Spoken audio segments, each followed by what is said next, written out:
सच्चिदानंद विग्रहम पूर्ण ब्रह्मपरानंदम ईशमाळंदी वल्लभम प्रपन्न पारिजाताय तोत्र व्यतिरेकपाणे ज्ञानमुद्राय कृष्णाय गीतामृतदुहे नमः। आज महाराष्ट्रातल्या न्यूज महाराष्ट्राची मी संवाद करत आहेत। आज भगवान परशुरामाचं प्रगट दिन आहेत। भागवताप्रमाणे मुख्य भगवंताचे 10 अवतार झालेले आहेत, त्यानंतर 12 अवतार झालेले आहेत, 10 आणि 12 मिळून 22 अवतार झालेले आहेत। आणि भागवतानं त्यानंतर हंस आणि हयग्रीव यांना अवतारात घेतलेलं आहे। असं भगवंताचे 24 अवतार आहेत। 24 अवतारात परशुराम भगवंत हे 6वे आहेत।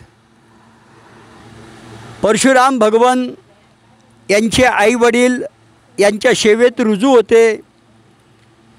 परशुरामाचे वडील सदैव अनेक संध्या गायत्री जप करायचे। एके दिवशी ते तपाला बसले असता पत्नीला सांगितलं की जा गंगेवर आणि अनेक संध्यासाठी पाणी घेऊन ये। आणि पत्नी गेली आणि पत्नी गेल्यानंतर तिथं देवाचा अध्यक्ष इंद्र आला। इंद्र आल्यानंतर पत्नीला भुरळ पडली आणि ती इंद्राकडे पाहू लागली। इंद्रानं जमदग्नी ऋषीच्या त्या पत्नीकडे पाहत दोघांचे डोळे आपसात मिळाले। यानंतर पत्नीला लक्षात आलं की माझ्या धनीने लवकर बोलवलेलं आहे। ती जाते आणि जाऊन धनीला ते पाणी देते अनेक करण्यासाठी। पण जमदग्नी ऋषी सांगतात की तू फारच उशीर लावलं, काय गोष्ट आहे। तितक्यात ती कबूल करते, चूक झाली माझ्या हातानं। तितक्यात जमदग्नी ऋषी मोठ्या मुलाला बोलवतात, सांगतात तुझ्या आईला संपून टाक। तो म्हणतो मी मारणार नाही। दुसऱ्या मुलाला बोलवतात आणि तिला सांगतात की याला मार, पण तो दुसरा मुलगासुद्धा मारत नाहीत।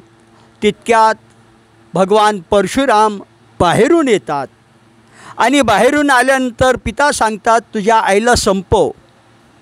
आणि तो लगेच परशुराम आपल्या फरशानं आईला संपून टाकतात। त्यानंतर पिताला नमस्कार करून सांगतात की माझ्या आईला जिवंत करा, पण एक अट आहे, मी मारलं आईला हे त्याला कळायला नाही पाहिजे। असे भगवान परशुराम एकनिष्ठी होते आणि आई आणि वडिलांची आज्ञाधारक होते।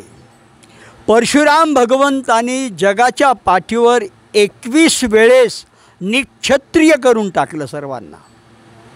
हे परशुराम भगवान यज्ञ करत असताना या परशुराम भगवंताला ही पूर्ण पृथ्वी दानात मिळाली। यामुळं ही पृथ्वी परशुरामाची आहे।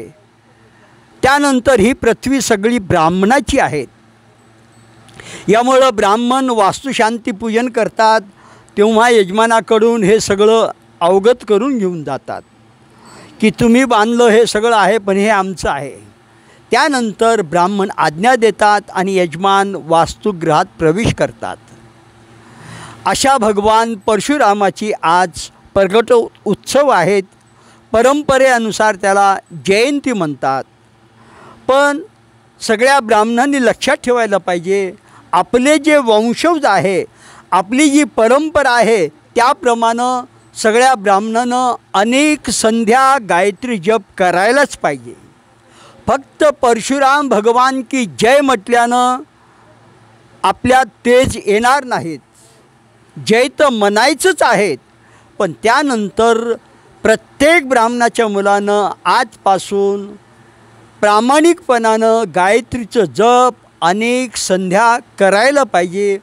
तरच पूर्वजांचं जमदग्नी ऋषी परशुराम भगवान या परंपरेचं तेज आपल्या जीवनात साकारेल। याप्रमाणे आज भगवान परशुरामाचं प्रकट उत्सव आहेत आणि त्यानिमित्तानं मी न्यूज महाराष्ट्र चॅनलचे मी वार्ता करत आहे, भेट करत आहे। आणि यांनी उत्तम 2 दिवस गुरुचरित्र कथा ऑनलाईन सर्वांना दाखवलेली आहेत। हे संपादक श्रीमंत खांडेकर खरोखरच कौतुकास्पद आहेत। अशा प्रकारे गुरुचरित्राची दुसऱ्या दिवसाची कथा परिपूर्ण झालेली आहे। जय परशुराम, जय परशुराम, जय परशुराम। दत्तात्रेय भगवान की जय। अश्वत्थामा बलिर्व्यासो हनुमानश्च बिभीषणः कृपा परशुरामश्च सप्तेतान् चिरंजीविनः।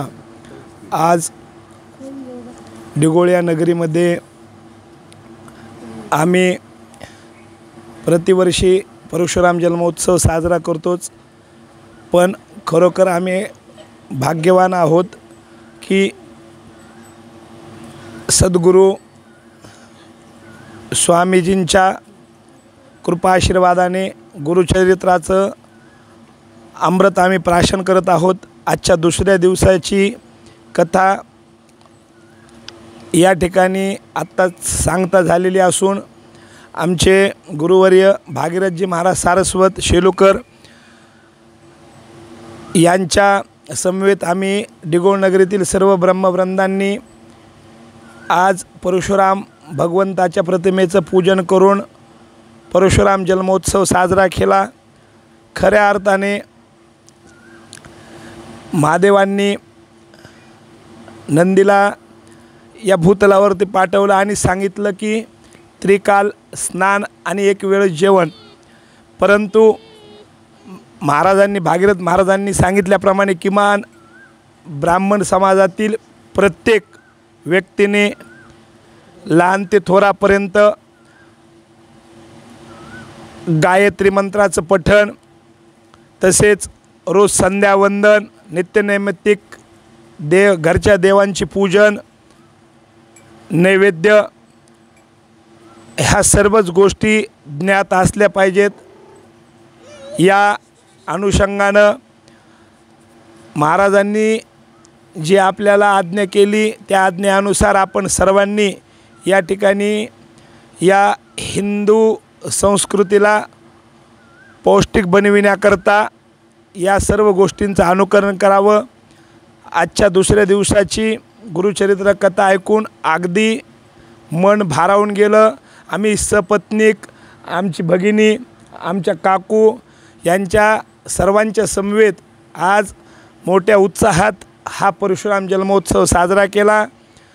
तरी या प्रसंगी सर्व भाविक भक्तांना मी असे विनम्र आवाहन करतो की आपण या हिंदू संस्कृतीच्या रक्षणाकरता सदैव नित्यनैमित्तिक भगवंताची साधना, गोसेवा, तसेच साधू संत सेवा या ठिकाणी आपण करावी अशी सर्वांना विनंती करतो। पुनश्च एकदा परशुराम भगवंताला या ठिकाणी त्रिवार वंदन करतो।